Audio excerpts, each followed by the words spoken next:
what's good? Yo, what's going on, bro? Chilling, man. Yeah, just got back from sitting on my porch, bro. Just soaking up this sunshine. But yeah, I feel like I'm a bit overtrained right now. Like I feel a little under the weather. Like I Mm, just going too hard. My body's beat up and stuff. yeah, man. I've been Yeah, seeing you like you've been in the lab, yo, based on like the posts I've been seeing. Been really yeah, working. bro.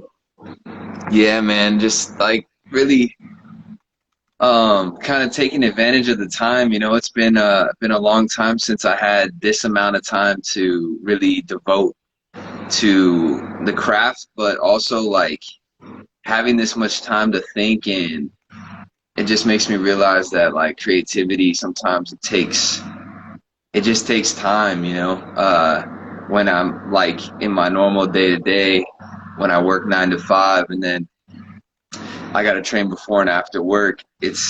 I'm getting it in, but at the same time, it's just not the same quality of attention that I would like to devote to it. Mm, okay. Yeah. So it's been good, bro. How about you, bro? How you feeling today? I'm feeling great, man. Just finished up some work. Kind of got myself centered, wind down. I was kind of feeling today as well, like maybe I take a break from just labbing and kind of do like some mental labs, like just go and like think about ideas and write them down before I go and apply them another time. But I was definitely feeling like taking a break today too, and being like, yo, you know, I don't Yeah. I don't want to overwork myself, or at least do an exercise today. Yeah, man.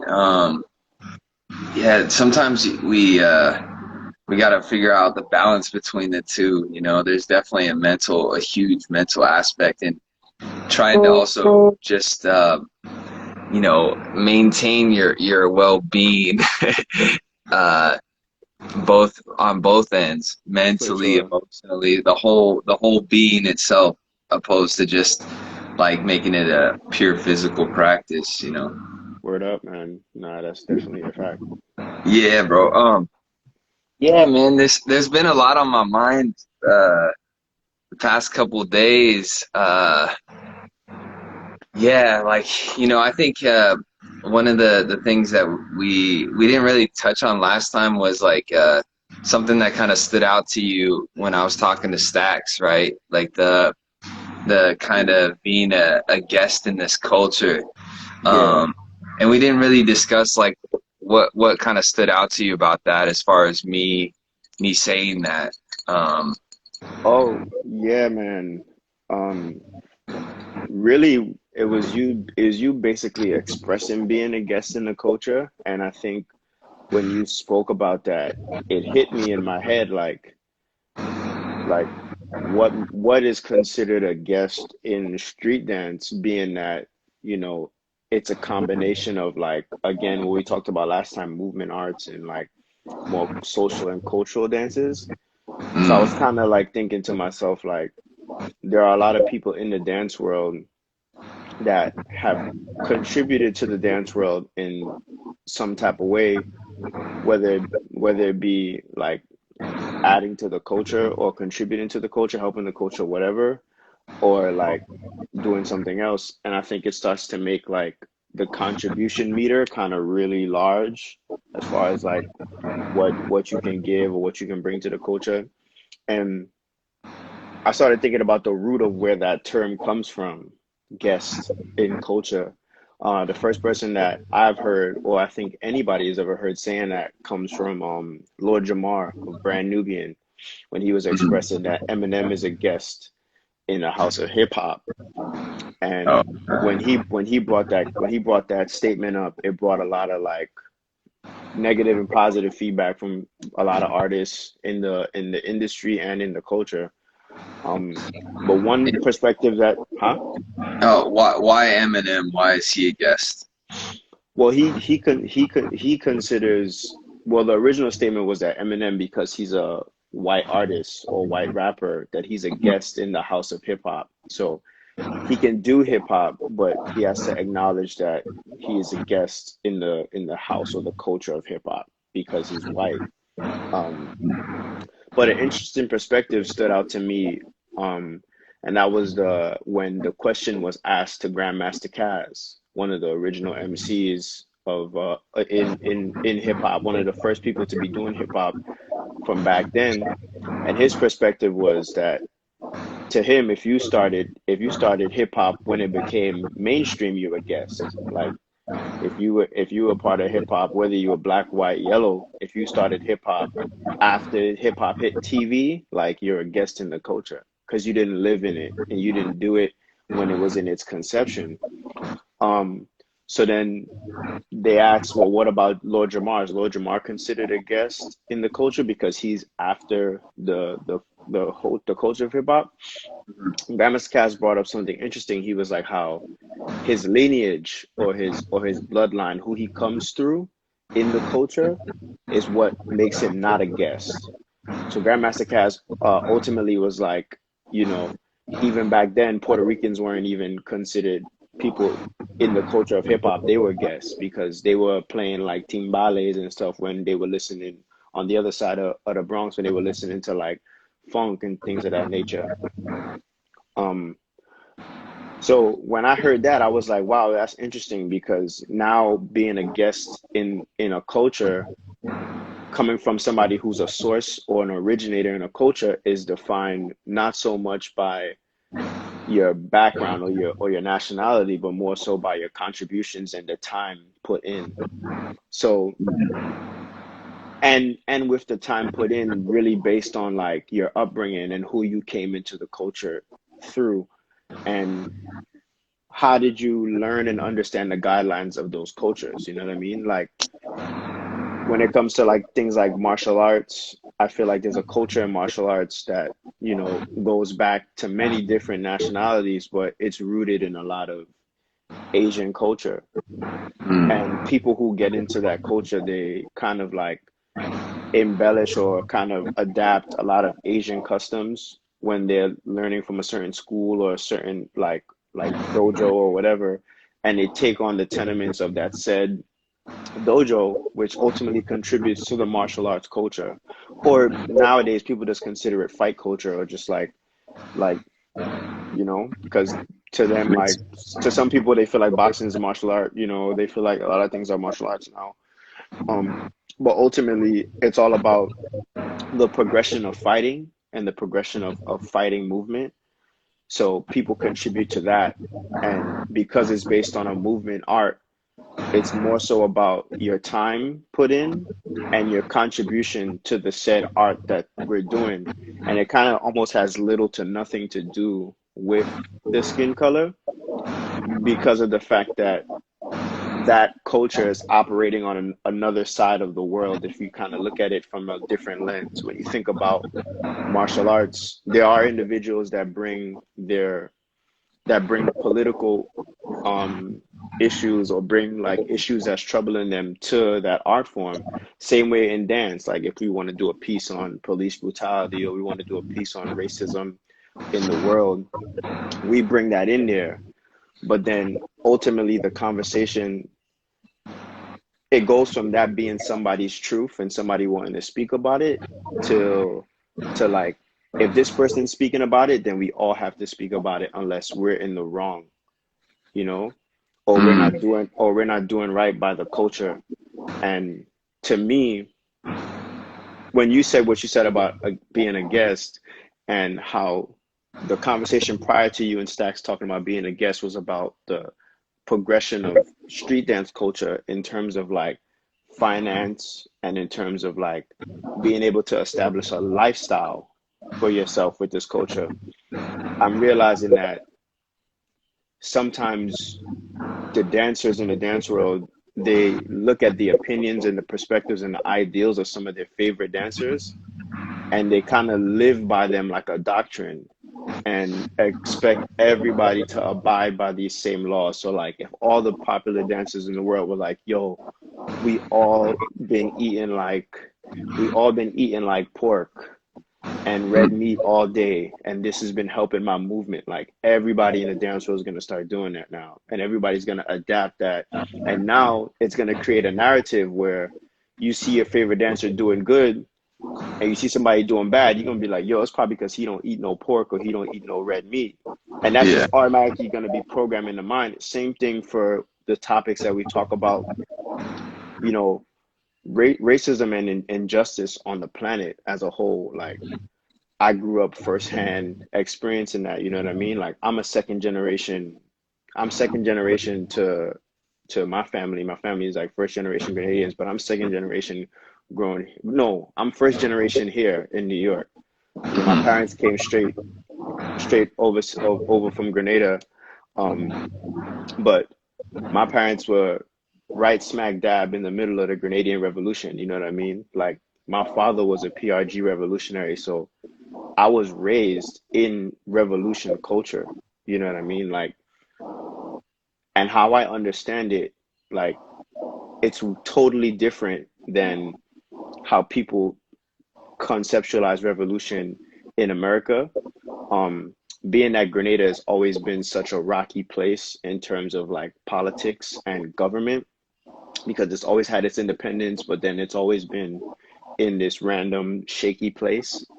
Uh, how people operate as far as revolution is totally different than how we operate in America. I mean, in America, you may feel a way about police brutality, but you have the freedom to post on Instagram, you know, and share your views and talk whatever you want to talk about. You can post and write memes and you can rah, rah, rah and judge people for not being pro-black or whatever. Like you have the freedom and the clarity to do that, go to sleep, wake up in the morning, eat breakfast and stuff like that.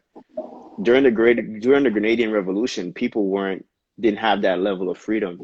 You know, there was a lot of people that were on edge because there was curfews. You know, even right now with the COVID-19, the only death in Grenada right now is due to the fact that they put Grenada on a lockdown and somebody just so happened to walk outside past curfew and was shot and killed. That's the only COVID-19 death right now. The person didn't even die from the virus. He just died because he wasn't following the laws of the land when the government said, we're going to close things down. Nobody come outside, you know, officials shot him and killed him. Um, Wow. so I come from parents who, during the Grenadian Revolution, that's what it was. You protest against counter-revolutionaries or what that, you get killed, you know. There were people that were willing to sacrifice their lives, put bombs on themselves and run to different parts of the villages and blow themselves up as a way to create a narrative that these are revolutionaries doing this. But in reality, it was actually somebody else working for another power. And when people really felt like they wanted to get some order and structure in in Grenada, they stood up and fought. They didn't rally. They was like in small spaces fighting for revolution or planning revolution, whether that been to orchestrate murders against higher ups, whether that been to overthrow something, whatever, you know. And I feel like in America, people just don't think on this magnitude automatically. One, because again, people are talking about racism and stuff like that from the comforts of their home. You know, nobody's living in these wooden huts and walking around barefoot on an island.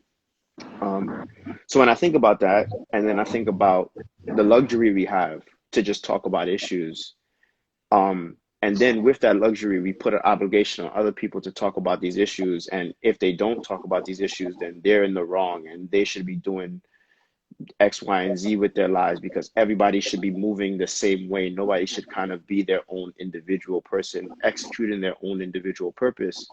When it trickles down into a culture where it's all about expressing you and your purpose, to me, I think that's what puts a halt or a hold on the whole thing of like financial progression in a culture or even just positive progression in a culture because we're all focusing on trying to match our ideals and think as one brain, you know what I mean, versus everybody just doing their own thing that would ultimately contribute to street dance culture. And then it raises the question, because most of these art forms are, you know, created or generated by, you know, what we call black people or African American people, then the injustices of those people should be identified. And that is true. You know, there should be a level of concern for things that happen to people in these communities. But I think that you have to do it with a 2020 mindset. You know what I mean? You can't do it with a mindset of a revolutionary in the 1940s because the dynamics are different.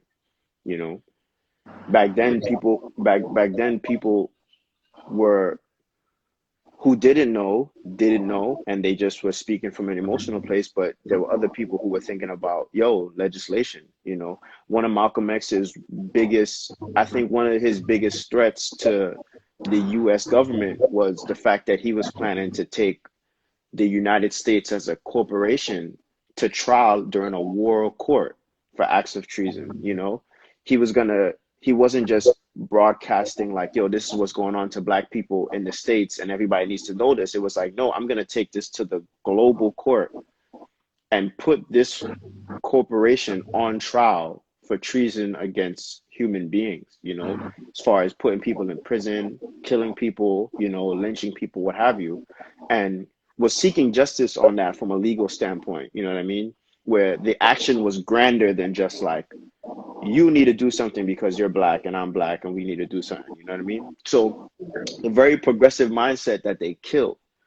Um, you notice today a lot of people who are quote unquote revolutionaries or speak out, you know, their biggest accomplishment is getting likes on Instagram or Facebook, you know. People don't really make real dynamic headway as far as like what's going on. Actually, if you think about it, a lot of the people who revolutionaries are against profit so much on just the fact that you post on Facebook about being anti-government because the government is the ones that's financing the same streaming platforms that you're voicing your opinion off of. 9 times out of 10, when people are protesting and rallying and marching, they got to get a permit from the city. So it's like you going to go against like, yeah, fuck this government, but before you do that, you got to go to the government and be like, hey, look, we're gonna protest against you. Can we get a permit for today? It's like, yeah, we'll block the roads off and we'll have Yeah, police yeah. there standing there like this. So it's almost Let's do a protest by the books, you know. it's like it's when you look at today, it's like what people consider being revolutionaries is so wacky, you know what I mean? So for that to trickle down into dance, when you look at street dance and you think about what street dance has done, street dance is probably one of the only art forms outside of hip hop that has bridged more nations together than anything. You know, It's crazy. you know people from all over the world. You probably know more than 50 people in just Europe alone. And that's just based on your movement arts and your specialty and people understanding those arts. And the cultural diffusion of it is that you can speak to somebody from another country and be able to break bread on arts that can not just enhance the body, but enhance the mind, enhance the spirit, enhance the soul, and bring people closer to the things that make the world go round, like movement and music, you know? And then in the pocket of that, you teach culture as far as with food and nutrition. You probably learn so much about nutrition from just going to different countries, probably more than you'd ever learn from any PhD doctor dude in the States. And that advantage that we have is a big thing. That advantage of even being able to travel abroad and teach illegally without a visa and be able to get so much money. If you think about all the times you've traveled and probably made thousands of dollars, and think about a dancer that does the same thing illegally, whether it's pounds, whether it's euros, and they take that currency back and invest it, put it in a savings account and just watch the interest grow. Do you know how many street dancers could have easily been millionaires by now with that type of investment? But I think the reason why that thought process isn't going around is because what is everybody's motive? Let's talk about who's doing right culture, who's doing this culture right, whatever, only because of the fact that it makes people look at you as somebody to look up to.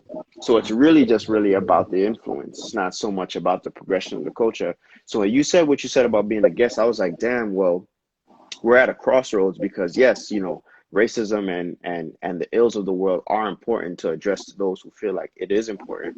But there has to be a level of people's personal issues and ideals and the progression of the culture where if we want financial stability or financial literacy, we have to really think to ourselves, like, what are our advantages and how can we make use of those advantages in today's time, while we still talk about racism, while we still talk about things. Because sometimes I feel like when it comes to these topics, it becomes oversaturated. I mean, the same people that are, revolutionaries now, that's the trend now. Years ago, what was the trend? Like, who was the first to do this? Who invented this? Who invented that? And then everybody was kind of picking sides and picking teams about who invented this style, who invented that style. A couple of years after that, it was who's really hip hop, who is hip hop.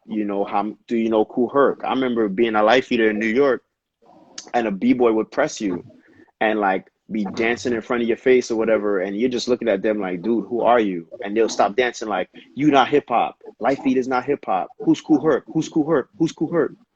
You know what I Yeah. mean? And it's like, how are we supposed to know who Kool Herc is? Nobody came to us as youths and been like, yo, let me teach you about Kool Herc. You know what I mean?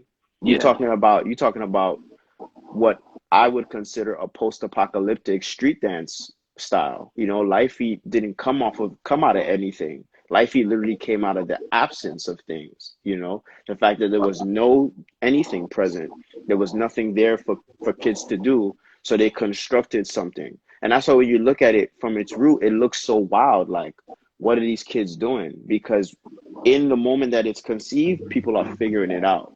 You know what I mean? As most styles even before. But I think that the benefit of styles like popping and b-boying is that they had Sammy Davis Jr. to look up to.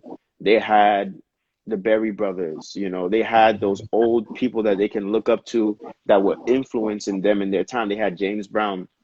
We had these influences as well, but because by that time media was so like this from the streets, you didn't feel that connection to them, like we had Chris Brown, but then it's like, you know what I mean? We had Yeah. Usher, great music, great influence, they did great things in culture, but for the most part, we were almost our own inspiration. Like, we had to kind of look amongst ourselves. The top dancer on YouTube was the person you looked up to, in my era. It wasn't really about the best artist. And then the best artist that you looked up to was the one that you can see, the Pharrell Williams that you can see in Soho, the Kanye West that you can see in the Kid Robot store, by chance at a fashion night out in New York. Like, it was that kind of dynamic. So yeah, I just feel like when it comes to like talking about progressing culture forward, uh, there's a lot of things that make street dance kind of like this,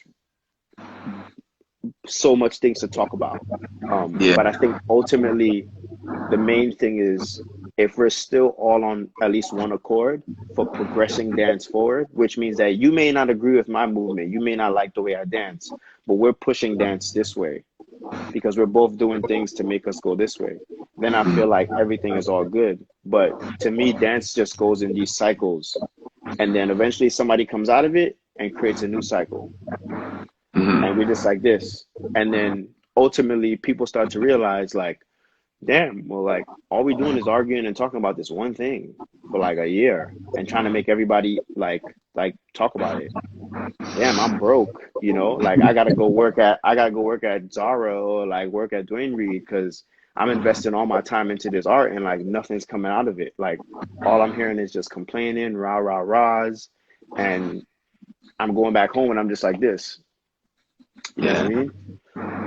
Yeah, man. It's a tough topic to speak on, like, and honestly, it's tore me up more recently than ever before. I would say, once you got close friends that are the ones that are speaking up in a certain way, and Mm-hmm. then I come around and it's almost like they act as if I'm not white, when Mm-hmm. they when they've been talking, how much, like about cultural appropriation and all these things, and then I got a bunch of friends, like white friends, that are in the culture that are affected by this as well, but then they kind of get propelled into extreme feelings of guilt, Mm-hmm. uh, and so then you have this thing where you have people kind of imposing a certain narrative,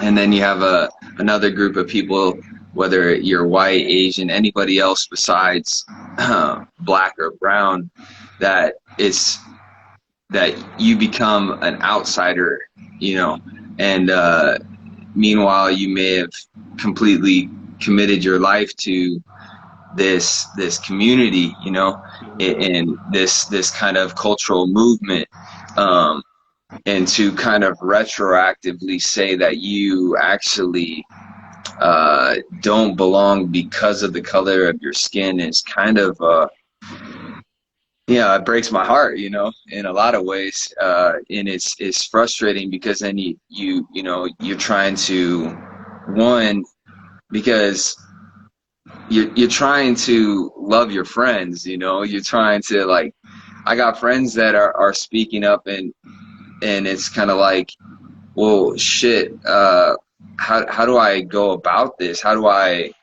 exist in this culture where they're saying that I'm borrowing and I don't really belong, you know?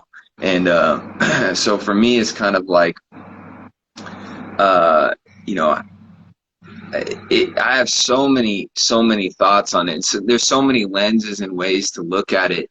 And for me, at the end of the day, I'm just trying to figure it out. So, you know, my perspective today, it may change, but it's like the way that I think about it is kind of like, um, I think about it through examples, you know, more like, for example, when you were talking about martial arts, I was thinking of, you know, Brazilian jiu-jitsu, you know, and jiu-jitsu is Japanese, you know, so to talk about jiu-jitsu and how they learned from Japan, but Brazil brought it to the world, you know, Brazil brought it up a whole nother notch to integrate it into a full fighting system, you know. So this and then all of a sudden that laid the groundwork for what is mixed martial arts today. So now you have gyms now that are just calling it like mixed martial arts, right? Yeah. Like they'll have mixed martial arts training, or this is an MMA class, and you're like, it's kind of like what we would consider like an all styles class or something, right? And but really, mixed martial arts is a little more quantifiable because you're talking about, okay, let's narrow down to the systems that actually work the best, you know. When it Yeah. comes to art forms, it's not exactly that way. We don't have that clear cut line, right? So, and also the other thing that comes to mind is when somebody say, now color to me has really not so much to do with it because you can have black people that cultural appropriate, and you can also have white people that you could have anybody that's cultural appropriating. You can tell you're gonna say that like somebody that's a white person that's, you know, been in this culture their whole life and really gave back, and then you take like say a just for example like a black person from Beverly Hills that's like, you know, and never set foot in hip hop culture. You're gonna tell them that they actually have more right to to be a part of the community than you do. It's kind of like a extreme example, but that's kind of like it's happening in a lot of ways where, you know, people have different age groups. When you talk about the era thing, when you say the origins is kind of like actually that's their culture, you know, it's more of an era than it is a person, like a length of time or the amount you've put into it. It's were you around at the origins, you know. And Yeah. for me it's like at the end of the day, we got to know what allowed us to be where we're at, you know. Like we have to know our history, we have to know. And for me, man, like this might be a good time. Like I grew up in a high school where it was like thirds, you know. It was like a third white, third Mexican, third black, and we had like one or two Asian people. Hmm. And that like my group of friends was literally, if you lined us up, it was crazy, man. I'm talking about like you had white and I had probably four half black friends. One had green eyes. Then you had my homie who was from Liberia, and like so you had the whole spectrum of shades of brown. You know, you had Mexican, white, everybody. You know, and like during my high school, it was really crazy in my city. There was a race war between Mexicans and blacks, the gang culture, and so we were in heavy in the house parties, and so we would be rolling around, and my friend, he had a Honda Accord on some 20-inch rims, black, tinted out, you know, bumping like 212s in the back, and it was like we would roll around the city, but then cops were on super high alert. We had cops from Compton, we had cops from everywhere coming to my city, which is like middle of Monrovia, but it's like that at that time it was so hot. So then we would get pulled over all the time because we're just bumping through the city, and my friend's car like door didn't work. He was getting yanked out of the window by cops, you know. And then like there'd be times where it'd be all rolling together, and my homie in the front, he's a white guy. Then I'm with two of my homies that are black in the back, and my homie sparks up a joint, and a cop is driving by, and my black friends are tripping. My white friend is just like, what, you know? And Right. this is kind of this is kind of how it goes. It's like the white guy is not used to the situation, and the black Right. guy's like, oh, yo, yo, yo, yo. And then so then like my white friend's like, he's like, what? And he like looks directly at the cop, puts the blunt down, and he like looks at the cop, and he's like, you know, and my friend's like, don't fucking look, don't look, you know, like, and you know, that's the situation. I went to a party my friend threw, and he was my friend from Liberia. Like he's American, but his lineage is from Liberia. So his mom was Mm. the first person to come here. He had a huge house party. It was in Altadena, long driveway coming down. And so, anyways, I walked this girl down because the cops pulled up, helicopter. Anyways, I wanted to make sure she got to her car. I walked back. The cops say, you know, get the fuck out of here. It's not, you can't come back in. I was like, this is where I'm staying. Like, and then they're like, nah, you can't be here. So I go down, and I'm walking with my friend Quintus and his cousin. We start walking down, and there's four cops with shotguns pulled, helicopter overhead. Two cops circle behind us, and we're the last ones walking down the driveway of like hundreds of people. So it was me and two black people. They kick us to the ground. They pull out batons and start hitting us. And my Mm. friend Quintus, like his cousin was a girl, and one of the cops was a girl, so she was about to square off with the girl. And my friend Quintus grabs her, like he's like, no, we got to get out of here. And then I got kicked, and I got pushed forward and hit with the baton. I turned back around, and I'm about to square off. And Quintus is like, let's go. So we start booking it down the street. But that was like the first time I was like, you know, I was 17, I think, at the time, and I had been harassed by cops my whole life because I was a skater. You know, I was always skating in places I shouldn't be. We were always running from the cops. But this was the first time they put like physical hands on me. You know, Right. besides like the searches and all that sort of stuff. But it was like, man, at that time, I remember I was like who do I call? You know, like what, like how do I even, you know, I walked down the street, like, and the cops had a powwow at the end, and was like, they all circled up for like a debriefing, right? And so I was like, man, what the fuck, like, you know.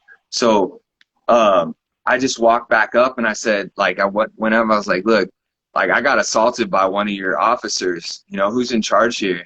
And so the captain walks forward, and this is Altadena sheriff. He's like, I'm in charge here. And I said, one of your officers assaulted me. And he was like, okay, do you see him here? And I looked around, and I didn't see him.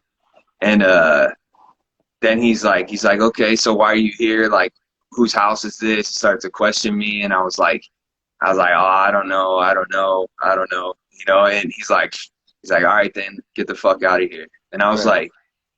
like, whoa. So like I called my pops, right?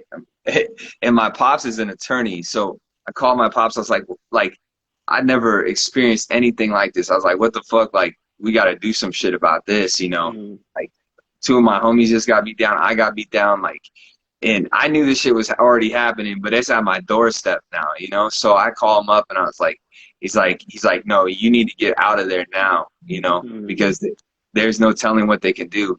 And so I left, but it was like, you know, to say, you know, I don't know. I've been aware of the injustice like for a long, long time, you know, right. um, a long, long time. And you know, it's hard to think about like, you know, later on down the road that there were cell phone videos, you know, so then a Yeah, few years man. later you start to see these beat downs and you start to see the police brutality versus minorities and that sort of stuff. Yeah. Um, and I'm like, I used to come home to my mom in high school and be like, Mom, you wouldn't believe what's happening out there. Like, we got yanked out the car. I got threatened with 2 felonies because I had like, yeah, like Yeah.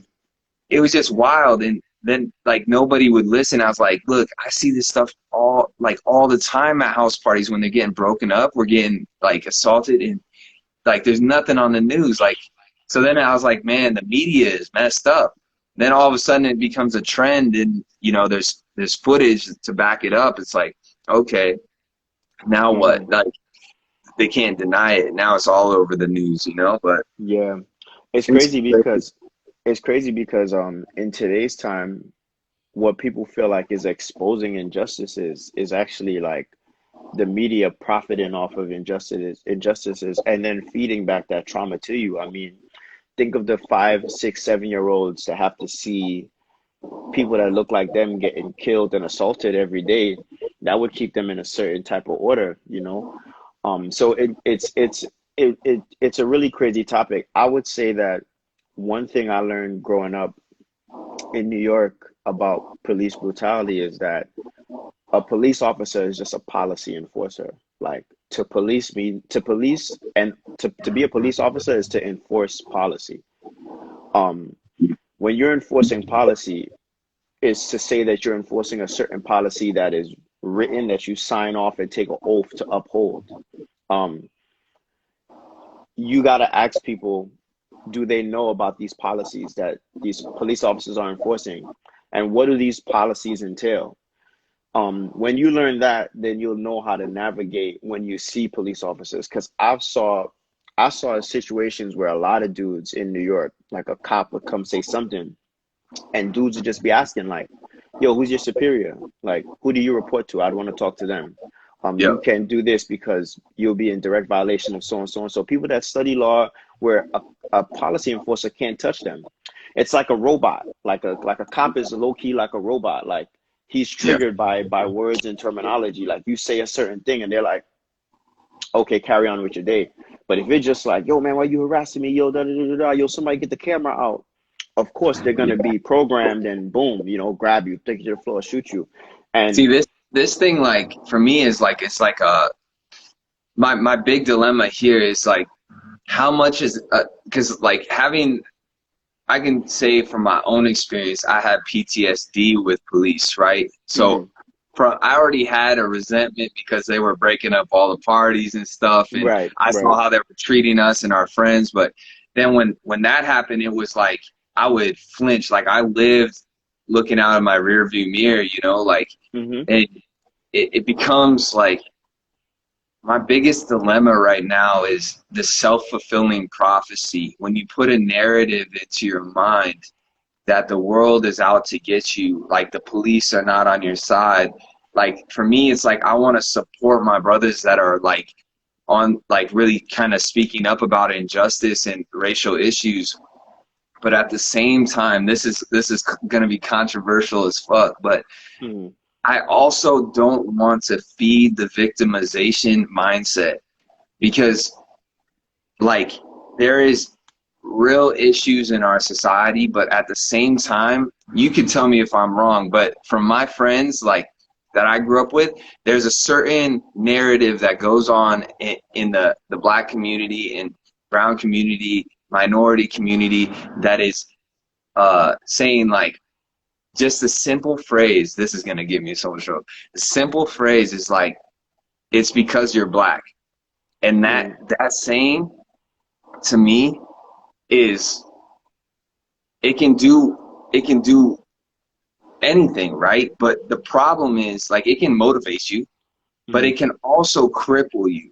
You know, it can also be like anything that's bad. Like you grow up as a kid and your uncle might say, "Hey man, just hey, watch out, they got it Mm-hmm. out for us." Or it's, you say something to your uncle, "Hey, like the store owner, he was mad dogging me, blah blah blah."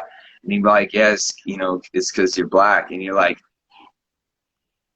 as a kid, you're like, it doesn't, you haven't been conditioned yet. And then when that narrative comes into your mind, anything that happens to you, it becomes, it's because of my skin color. Mm-hmm. Yeah. Yeah, man. I think it's injustice all around, and there is a trigger when it comes to, like, black people. We get it all the time, and it's not false. Like, it's true. A lot of what you see as far as injustice is mainly done to black people. From police brutality to racism to anything. But it's for me, it's only because the people that are oppressing you and holding you down, they don't want you to see the value of the works that you've contributed over the last hundred of years. So they don't want you to see the benefits of hip hop. So they feed you hip hop that not only contradicts your progressive nature as far as the people that stood up and marched for you, but it also it also contradicts your state of being, because there are revolutionaries that listen to Cardi B. It's like, yo, Cardi B just doing her, let her be her. But nobody wants to talk about, is Cardi B contributing to the same narrative that may put a lot of these other women in a certain type of situation. Like, the end of the conversation is that when you put the weight of the world on your shoulder, it's gonna wear you out. You know what I mean? No matter what. And the reason why it's gonna wear you out is because natural law automatically states that good and evil are gonna fight forever. That's just the law of this earth. Like, good and evil, whether it's black people versus white people, whether it's tomorrow red people versus yellow people, good and evil, the evil natures of people and the good natures of people are always going to conflict. And it's up to you to choose whether you want to join that fight or stand to the side and execute or do what you came to do. Now, joining that fight may be what you very well came to do on this earth, but at the end of the day, who are we to judge the next person on how they carry their lives? And I think sometimes that is the reason why a lot of us are in conflict, or a lot of us are afraid to say some of the things that we say, because we're afraid of, oh, what if this person is going to interject and be like, you need to dismantle racism and da da da, and start bringing all these terminologies out. And again, one will ask the question, well, in the midst of you needing to have a real change, like I said, I come from a family of people that when it came time to change, they did something. They didn't march about it, they didn't protest, they went. People orchestrated murders, and they went to get to a point where whatever justice they needed or whatever organization they needed, they got it done. And they did it with the knowledge that they were willing to sacrifice their lives and the well-being of their family to now have this type of justice, because not only did they know that they needed it, but they knew that in the event that it was time for them to stand up and reconstruct society after they took over whoever they considered wrong or unjust, they knew how to cook food, they knew how to build houses and shelter, they knew how to procreate, they knew how to create clothes, they knew how to generate legislation, they knew about the other land masses and environments around them. Some of us people on America, we're not even equipped with half of that. Dudes still buy McDonald's, but talk about revolution. They still they don't know how to prepare their own meals. They don't know how to build their own homes. They don't know how to shelter themselves or clothe themselves. How many people do you know that want a revolution on a maximum proportion, that know how to actually make the shoes that they put on? You know what I mean? So the question is that, is it serious to you where you want to take a stand and get people together to take a stand? Or is it because you want people to now change their ideals? Well, if you want people to change their ideals, then you have to study the ideals that you want to change. And then you have to enforce those ideals. Or you got to create your own separate group and create those policies amongst yourselves. Because if you look at communities like the Jewish community, that's what they do, you know? And then some people argue, well, they got their own whatever, whatever. Black people can't do that. Well, then you automatically psych yourself out. You automatically feel like you can't. So if you can't, how could you even talk about doing? And ultimately, it just becomes a cycle. And then again, like I said, the weight of the world, it wears you out. It often makes you insane. So you start to think about some of these people and you go like, okay, well, they're right and exact in what they want to stand for, but with no actual strategy or with no actual intention. It's just fueled off of emotion of what you're seeing.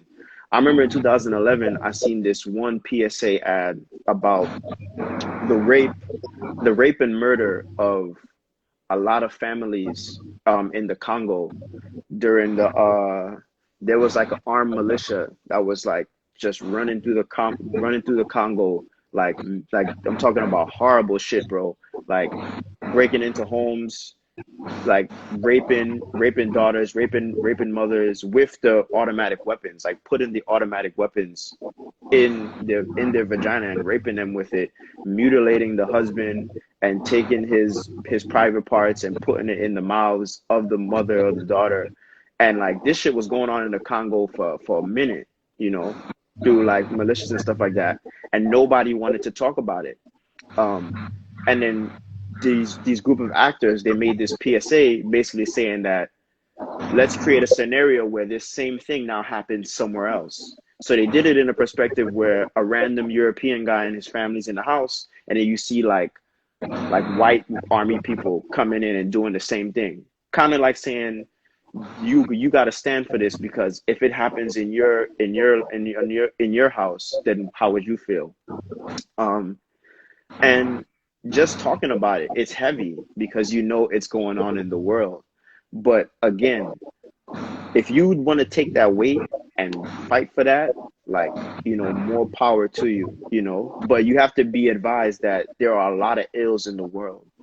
So eventually you just go down a cycle of just tackling all the ills of the world. And in the end, progress, your progression would just be based on doing that. I mean, there's so many contradictions on the planet. Like we talk about injustice with our people, but then we're not talking about all the people who are making our clothes, and not making no money off of it. We talk about injustice to people of color, but people of color are some of the, on a biological level, we're some of the people that are really connected to this earth, as far as like the nutrition we get from the sun and from the land. But most of us don't even do right by our land. If it really gets down to it, we're all walking on tainted land because of the fact that we live in apartment complexes. We walk on concrete. Like Mother Earth was not designed to have concrete on top of her. You know what I mean? If we really wanted to do right by everything, we'll run off to like the mountains or the tropics or something and live through nature and take all the contributions or all the things that have happened on this planet. We'll remove ourselves from that. And there are people that have done that, when they realize that like all this revolution, it just leads them to this, they go there. And then some people, they go another way. My point is to say that we're street dancers. So we've unlocked a new paradigm in the world. Prior to street dancing, there was no such thing as making money in different countries, teaching dance movement illegally, with no visa. We invented that. We created a dynamic where people can congregate together from many different nations and share dance movement and share dance music, and generate a culture that was unheard of before. Not even in ballet, you know what I mean? Not in any dance form, you can't say that. So we're dealing with a lot of groundbreaking things that could propel us and propel our children for the next hundreds of years into a different future for them. So to question if we should focus on that, To me, it ultimately is based on the individual. I don't personally feel like everybody should have the same ideas that I have, but people who have like minds, that's who I break bread with, and it's okay. I'm happy Yeah. and content with myself, and I know that through my knowledge, that's how I speak wisdom. But I don't come about and be like, oh, this is how somebody should think, this is how somebody should react. Um, Yeah. and because of that, I ultimately just, take things with a grain of salt and just strive to get more knowledge on stuff. My perspective may change tomorrow based on the knowledge I learned today, but ultimately, I'm not wasting my time judging people or critiquing people on their lifestyles, because that has nothing to do with my progression. And it really has nothing to do with either of our progressions. So ultimately, when you see these conversations on Facebook or on Instagram or whatever, it's dialogue, like more power to the people that's having this dialogue. But at the end of the day, if we're talking about an actual solution, for one, all the people that we looked up to that stood for something, they never did things publicly. So even talking on Facebook about issues, even if it's something small, like how are we going to fix street dance? The fact that these dialogues are on social platforms, let's say the United Nations just signed on Facebook one day and said, yo, all these motherfuckers is making money traveling overseas teaching dance. Yo, we got to make some new policy for dancers now. Our economics are gone. Imagine you have to go to the border now, and thanks to a Facebook conversation, people are like, oh, DsouL, can I see your passport? Oh, you're a dancer. Are you going to be making money here? Okay, let me see your Instagram post, because I know you street dancers, you guys are really tricky around here, you know what I mean? Yeah. Then it's over. It doesn't matter if you're black, white, whatever. And then what would happen is, to create more division, they may even make it a black and white thing and be like, you know what, let's let all the white people, the European people teach the classes, and let's make the black and Latino people not teach the classes. And then I'm gonna be sitting there hating on you because I'm like, see these souls, because you white man, da da da da, instead of thinking about how can we just get it back to where it was when we were happy, you know? or when we understood or when we understood our advantages or the things that we have that we should be thankful for. One of the first things I knew when it came to street dance was that street dance to me didn't even have color, because the reason why I got into street dance is because there were people that looked exactly like me that were dissing me and making fun of me for being who I was. You know what I mean? So the dudes on the block, like, yo, you still get light, nigga? Like, what? Like, you doing that get light shit? You know what I mean? It's black people saying that. Ain't no white person saying that. It's people Yeah. in my own community bringing me down. And, they're dealing with their own thing, which is why they're now trickling that down to me. It's not because they intentionally want to hurt me. They're dealing with their own trauma and their own stuff that they got to get through. But when I found street dance, it's a culture of people that say, hey, whatever you're doing is what you should doing, and I'm with you. Let's do this together. It didn't matter what color you had. And I know it sounds kumbaya-ish because, again, we're dealing in a world with madness, with good and evil, with black and white, racism, whatever. There's so many things that encompass that, hey, let's all come together kind of narrative. But I base things on how I came up. A friend of mine, Dylan Thomas, D-Light, he's from Binghamton, upstate, white dude, you know what I mean? He came into Light Feet before 90% of the black people that I see today doing Light Feet was doing Light Feet. Matter of fact, he came into Light Feet when nobody even gave a fuck about Light Feet. He's white. You know what I mean? Not only did he come into Light Feet at a time when nobody gave a fuck about Light Feet, but he came from a community in Binghamton where there was a lot of people, European and black, that were systematically trying to recreate the environment that they see on TV of what New York is. So they're out there street gang banging, stabbing each other in the suburbs upstate. And he's coming to New York like, yo, look, I love this Life culture and I want to find a way to empower it in my city because dudes is wilding. And I remember in 2013, we went to Binghamton, and this community of black, white, Latino kids upstate who all they have to look forward to is their parents driving them to school and them going back home, now have something that they can express themselves with. You know what I mean? But D-Light is white as fuck. You know what I mean? When he first came into culture, was he a guest in the culture? Yeah, because nobody knew who the fuck he was, but it wasn't about his colors because nobody knew him. Who brought Yeah. you, who initiated you, who brought you into this life feed circle? And then once he got into the culture and broke bread with certain individuals, he got his stripes. You know, 20 years from now, would D-Light be considered a guest in Life Feed? Nah. A couple of years ago, I was a guest in Life Feed. I was from Brooklyn. There was no Life Feed anything in Brooklyn. Life Feed was an uptown thing. When I got into Life Feed, people were like, yo, you a Brooklyn dude, Life Feed in? I was a guest at a point. Now look at me now. Would you say I'm a guest in Life Feed? Nah. So to me, the topic of guest, as far as on a progressional standpoint, should be ranked and based on when you came in, how you came in, and kind of like your birthright, like who you came up to. You just talked about about jujitsu. Is the Gracie family cultural appropriators? You know what I mean? Yeah. You know? I mean, it would depend. For example, with that question, it would probably depend on who you ask, right? Because it depends on an individual basis. Like if you ask Japan if the Gracies, culturally appropriated them, They may say they yes. might they might say yes. Yeah. But if you ask somebody today who's now a part of the modern day mixed martial arts culture, you might say Gracies are the ones that gave birth to what we do right now. If Yeah, it man. wasn't for them, the Japanese knowledge would have never integrated into the modern day system. So it really, um, it's paying homage, and I agree with you in a lot of ways. Like, what I was thinking about when you were talking about, it's like almost when you you are a tourist, right? Like Mm. say you go to a country and visit and say, um, am I a guest here? Do you have a residence here? What's your intention here? Do you have a house here? Okay, well actually now you're a homeowner. You're still a guest in the culture, but now you learn the language of wherever it is. You learn the language. You start contributing to that community. Mm. I don't think you're no longer a guest, right? Word. I mean, I think about it like this, bro. Let's take street dance and everything out of the equation. Let's look at cultures that actually have cultural things that are like really cemented, right? Perfect example, Polynesian culture, or is what they consider Samoan culture on the west side of America.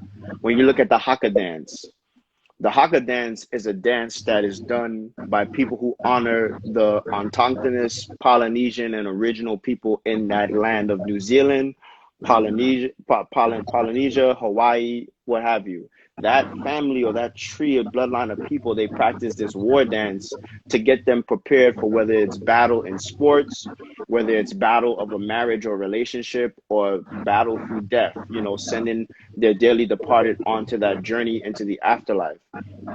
If a European was to go on YouTube right now and be like, all right, guys, I'm going to teach you how to do the Haka dance, it would look ridiculous. But it would look so ridiculous, not because she's white, but more so because this part of their culture is so cemented in history, and it was never sold as something to be profitable. It was just lived and experienced, that if she were to do that and make millions of dollars, it would have no effect on the Polynesian culture.